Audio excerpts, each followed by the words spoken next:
BJP జెండా ఎగరేస్తున్నారు అంటే ప్రజలు కూడా ఆలోచించాల్సిన అవసరం ఉండే.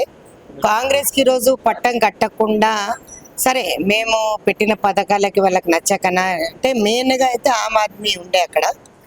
మా దాంట్లో at least we thought that 5 to 6 seats will be 100% కన్ఫర్మ్గా 4-5 సీట్లు అయితే వస్తాయనుకున్నాం. ఎందుకంటే ఎమినెంట్ లీడర్స్ చాలా పొటెన్సీ ఉన్న క్యాండిడేట్స్ని దించాం.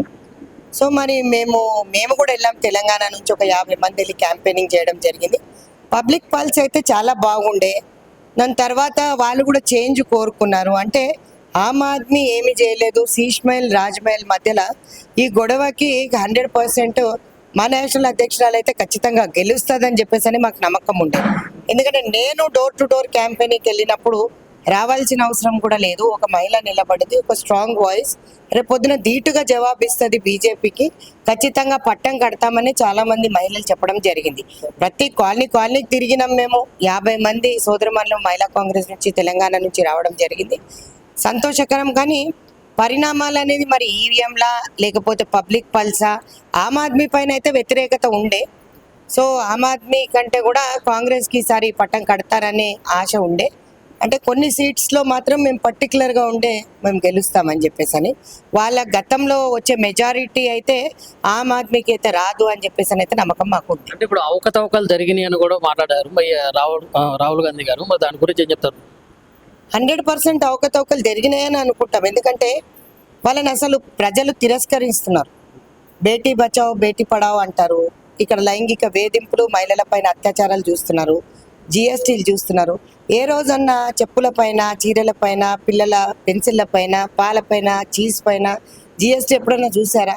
గతంలో ఎప్పుడన్నా మోదీ గారికి చిత్తశుద్ధి లేదు.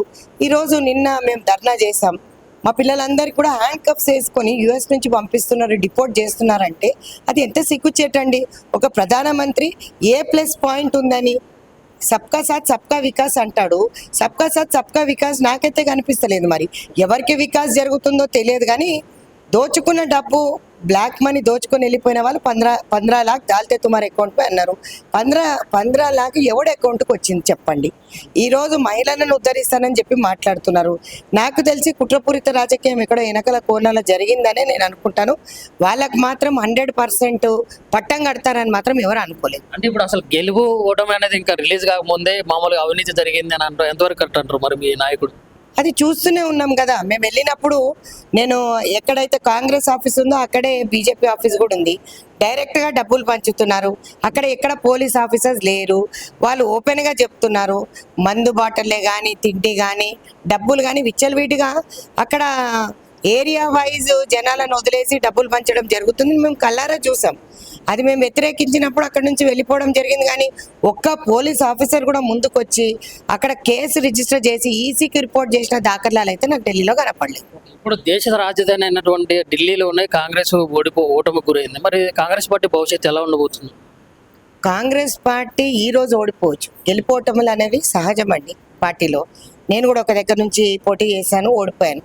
ఓడిపోయినంత మాత్రాన నేను బలహీనురాల్ని కాదు, బలవంతురాలనే.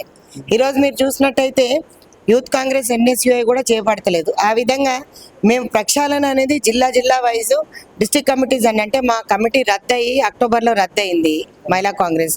January 6th మళ్ళీ ఎగ్జిక్యూటివ్ కమిటీ మళ్ళా అందరూ ఆర్డర్స్ తీసుకోవడం జరిగింది. ఎగ్జిక్యూటివ్ కమిటీ రిలీజ్ అయిన తర్వాత 23 మంది ప్రెసిడెంట్లు వచ్చారు. సభ్యత్వం అంటే మెంబర్షిప్స్ ఈరోజు 1,00,000 సభ్యత్వాలకు చేరువలో ఉంది తెలంగాణ మహిళా కాంగ్రెస్. అంటే మహిళా కాంగ్రెస్ ప్రెసిడెంట్ చాలా స్ట్రాంగ్ ఉంది. సీనియర్ లీడర్గా ఉన్నాను, లాయలిస్ట్గా ఉన్నాను. నా కార్యకర్తలు అందరినీ కూడా పనిచేస్తున్నాను. లోకల్ బాడీస్కి, స్థానిక సంస్థలకి. ఈరోజు మహిళలతోటి రాజ్యాలు నిలబడాలంటే, రాజ్యాలు కూలాలంటే కూడా మహిళలే. కాబట్టి నేను స్ట్రాంగ్గా నమ్ముతాను Telangana Mahila Congress is the head of all the states and national టాపర్గా ఉన్నాం. తెలంగాణ టాపర్గా ఉన్నాను. సంతోషం. ఇదంతా కూడా ఈ క్రెడిట్ నాది కాదు, నా బలగంది. అంటే మహిళా కాంగ్రెస్లో బలగం ప్రతి కార్యకర్త ఈరోజు పనిచేస్తున్నారు. నేను అందుకే ముఖ్యమంత్రి గారికి కానీ, పిసిసి అధ్యక్షులకు కానీ వాళ్ళకు కూడా సముచిత స్థానాలు నామినేటెడ్లో ఇవ్వండి. మహిళలు పని చేయలేదు, బయటికి రాలేదంటే ఓటమి పాలవుతారు. ఈరోజు చూడండి, ప్రతి దగ్గర మీరు పెద్దపీట మహిళలకు వేయమనే మేము చెప్తున్నాం. బీజేపీ చూడండి 33% బిల్ తీసుకొచ్చింది. ఆగమేఘాల మీద బిల్లు పెట్టింది. ఇంప్లిమెంట్ చేసిందా? చిత్తశుద్ధి ఉందా? మీరు ఎప్పుడు ఎంతమంది వాళ్ళకి టికెట్స్ ఇచ్చారు? మీరు ఇవన్నీ గతంలో ఆలోచించాలి. లేట్ అవ్వచ్చు కానీ 100% we will get a good result in future.